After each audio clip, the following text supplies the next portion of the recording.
तर hello friends, आज मी परत एकदा घेऊन आले तुमच्यासाठी हेअर कलर ब्लॉग. तर इथे बघू शकता तुम्ही, आपण आधी हेअर वॉश घेतलेला आहे, क्लायंटचं कन्सल्टेशन केलेलं आहे.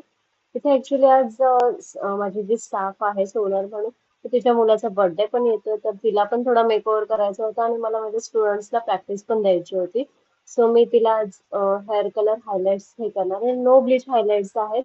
तुम्ही एंडिंग पर्यंत हा व्हिडिओ नक्की बघा आणि मला सांगा की तिचा आम्ही लुक जो चेंज केला तो तुम्हाला कसा वाटला. ते आपला हेअर वॉश झालेला आहे, त्याच्यानंतर टॉवेल टॅपिंग करून घेतलेला आहे आपण. आणि त्यानंतर आपण करणार आहोत ड्रायर. ड्रायर आपण जेव्हा पण क्लायंटला करतो आधी स्टार्टिंगला मिडियमच ठेवायचं, जेणेकरून त्यांना हिटिंग लागणार नाही किंवा चटका लागणार नाही आहे. तर आज स्टुडंटला हायलाइट्स प्रॅक्टिस दिलेली आहे आणि मस्तपैकी तिने हे काम खूप छान केलेलं आहे. मला जरी तिचं काम आवडलं, तुम्हाला पण आवडलं असेल तर नक्की कमेंट करा. तर तिने 5 सेक्शन्स मध्ये आता आपण इथे सेक्शन्स डिवाइड केलेले आहेत. हायलाइट्स करताना डिफरंट टाइप्सच्या हायलाइट्स टेक्निक आहेत. तर आपण विविंग्स मध्ये आज हायलाइट्स केलेले आहेत.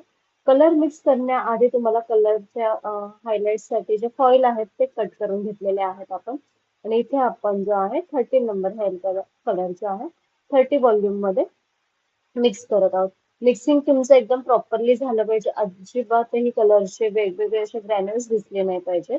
तर इथे आता आपण घेतलेला आहे थोडासा जो मोठा कोंब असतो हायलाइटचा, तो इथे घेतलेला आहे.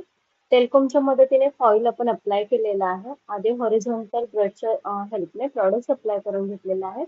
नंतर आपण व्हर्टिकल आणि हॉरिझॉन्टल अशा दोन्ही पद्धतीने ब्रशचं फिरवून इथे आपला फॉईल रेडी केलेला आहे. ते बघू शकता तुम्ही कशा पद्धतीने फॉईल आपण अप्लाय केले. अशा पद्धतीने आपण एंटायर हेअर्स मध्ये फॉइल्स अप्लाय करून झालेला आहे.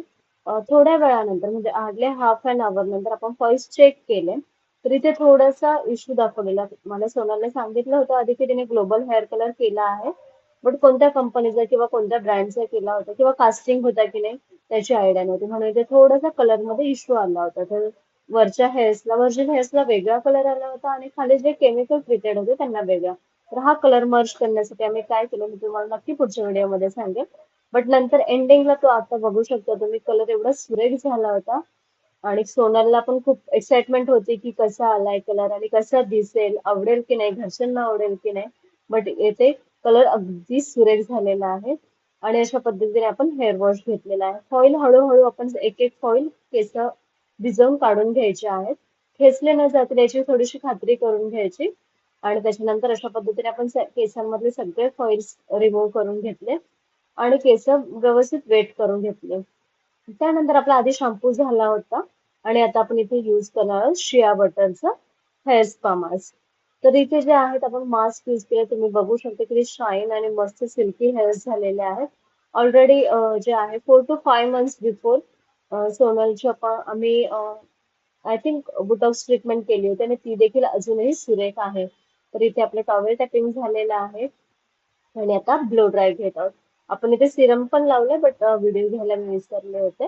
कधी केमिकल नंतर किंवा हेअर वॉश नंतर सिरम अप्लिकेशन करायला विसरायचे नाही आहे. तर इथे ब्लो ड्राय झाल्यानंतर आम्ही थोडेसे ट्रिमिंग केलेलं आहे आणि त्याच्यानंतर तिचा हा मस्त असं सुरेखचा जो लुक आहे तो क्रिएट झालेला आहे. छान असा ब्लो ड्राय झालेला आहे आणि तिचा लुक इथे क्रिएट झालेला आहे. तर तुम्हाला हा लुक किंवा हा कलर कसा केला, काय केला हे जाणून घ्यायचं असेल तर नक्की हा व्हिडिओ एंडिंग पर्यंत बघा. कधीही केमिकल करताना हे लक्षात ठेवा की क्लायंटची हिस्ट्री आपल्याला माहित असणं खूप जास्त गरजेचं आहे. ठीक आहे. तर इथे तुम्ही बघू शकता कलर मस्त असं झालेला आहे आणि आमचे व्हिडिओ अँड फोटोज घेऊन झालेले आहेत. Thank you so much. जर तुम्ही मला सबस्क्राईब केलं नसेल किंवा फॉलो केलं नसेल तर नक्की फॉलो करा, सबस्क्राईब करा, बेल आयकॉन बटन प्रेस करा. थँक्यू.